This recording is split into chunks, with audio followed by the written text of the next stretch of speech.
You've written countless biographies for other people. Would you ever trust someone to write your own? I think I've made it really hard for them to ever try to do so, in that I cover my tracks a little bit. Sometimes I've kept quite full diaries at difficult times in my life. And then afterwards I thought, do I want anybody else to read this ever? And if the answer is no, it goes on the fire. Why did you make the transition from biographies to fiction? Because I didn't know whether I could or dared write fiction. Because with biography you actually have like a structure, like an armature in a sculpture. You have some dates at least, and the story very vaguely set out, which you then have to fill in and find out about. You're doing it from nowhere with a novel, really. And though it is much, much more fun, because with biography you've got to try and get it right all of the time. So there's lots of people who know about your subject, probably more than you do, and you mustn't make mistakes. Whereas with a novel, they can say they don't like it. They can't say you got it wrong, because it's only your business. So it's good fun. How do you go about the research process then for biographies? For biography, if I'm writing about a writer, which I very often have been, I would read everything they had written, everything. In the case of Trollope, that was like 46 novels. I just mentioned him to show that there's sometimes quite a lot to read. I don't read all what they call the secondary literature, articles on, theses on, because they don't always help me somehow. They just seem to clog me up. And then I start thinking about places, because I think it's very important that you don't just write down, she lived in Appledore, but if there was this person I was writing about, that you went to Appledore and walked about and saw what she saw every day and smelt the smells she smelt and saw the architecture she saw. Then you write about it. Even though you might not write more in quantity, you write about it in a much better way. What's the longest it's taken to write a biography? You see, the thing is, most writers, and it sounds a bit old-fashioned to say it, most women writers don't write full-time, because I have had quite a lot of children. I know they're grown up now, but I have a very large extended family. And my other thing I do for several hours a day is gardening, and I run a household and I cook, and I have quite a husband who also needs, you can't just say, I'm not going to talk to you for the next 5 hours, I'm going to work. And so it's really a question of where you fit it in. So all my life, since the children were tiny, it's been fitting it in. So I suppose I take about 4 years to write a biography. Though if I was doing it 9 till 5 every day, well, actually you'd go mad if you tried to do that, I think, because you can only write well for so many hours a day. But then it could take you 2 years, but with me it takes longer because I'm not doing it all the time. How do you go about choosing who you want to write about? Sometimes you choose it yourself. Sometimes a publisher commissions it and writes and says, we think it'd be a good idea to have a biography of X, would you like to write it? And we'll give you X, Y money or whatever. And if it's a good commission and you're interested, then that's fun. Sometimes a member of the family will ask you.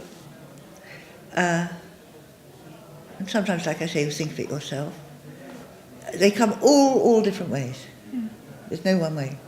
Have you come across any information that was really unexpected when researching someone?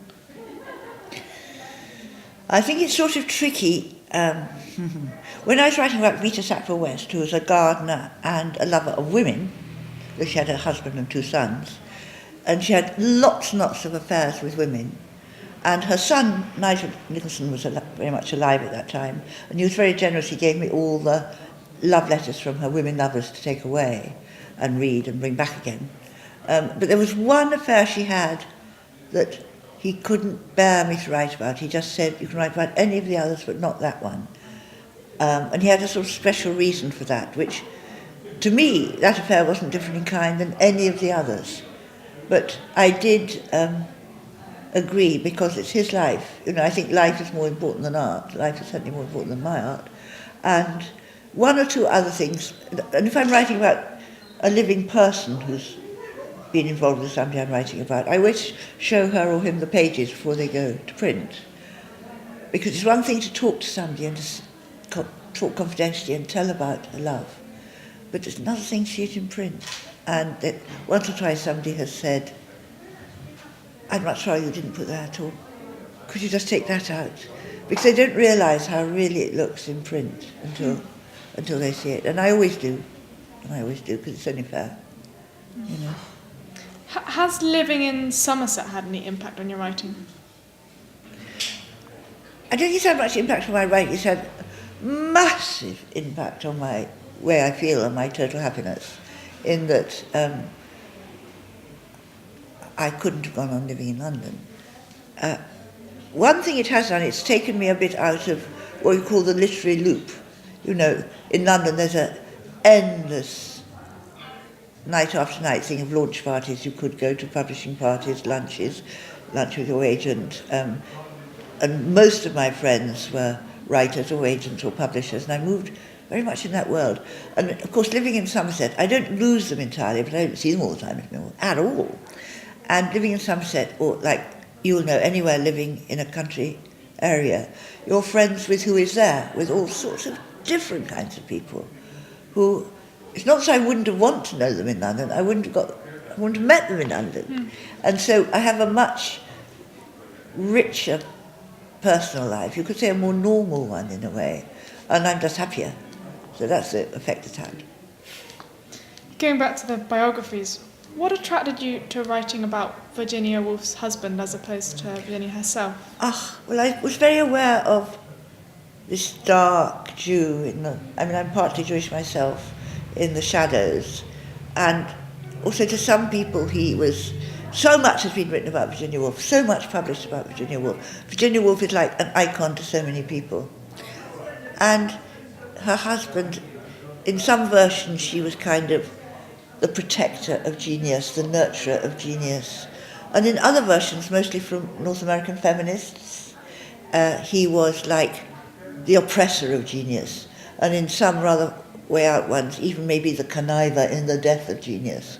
And it was because they didn't know anything about him at all. So, I mean, they did, but only superficially. So you could say what you like about somebody when you don't really know. And in fact, his archive was bigger than hers. He kept everything down to his lawnmower repair bills. So there was a lot to read about Leonard, and I got very, very fond of him, and I'm really glad I did that book. I wanted to do him justice. Okay. A lot of your work focuses on the theme of love, which you're talking about today as well. What is it about this theme that interests you? I don't think it's so much love. What interests me is relationships, and how I think it's a miracle how people manage to live together. I mean, with our partners or husbands or whatever it is.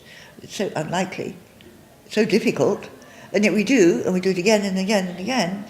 And also, before I became a writer, I was a psychiatric social worker, caseworker, and a lot of that is listening to material about relationships.